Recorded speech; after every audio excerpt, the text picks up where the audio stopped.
আমরা কি অদ্ভুত, তাই না? কি অদ্ভুত দুনিয়ায় বাস করি। মানুষ মানুষকে নিচে নামানোর জন্য উঠে পড়ে লাগে, কী জন্য লাগে তা সে নিজেও জানে না। আমরা একটা অদ্ভুত দুনিয়াতে বাস করি, কোনো কিছু ভাবনা চিন্তা করি না,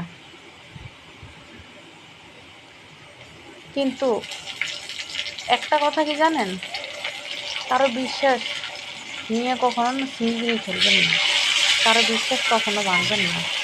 আপনার সাথে একটা সম্পর্ক যেরকমই হোক না কেন, যেই সম্পর্কেই হোক, বিশ্বাসের উপরে ভরসার উপরে নির্ভর করে সেটা কতটুকু মজবুত।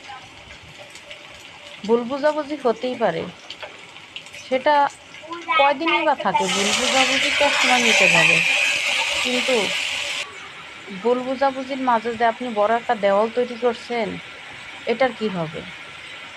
আপনার সাথে একজনের ভুল বুঝাবুঝি হতেই পারে, তাই বলে আপনি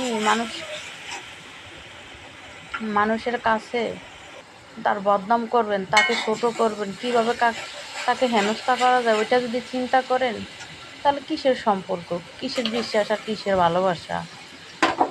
এগুলো তো দরকার নেই। কিন্তু এই তিক্ততা কোনো দিনই শেষ হবে না যদি তার ভিতরে বিশ্বাস আর ভালোবাসা না থাকে।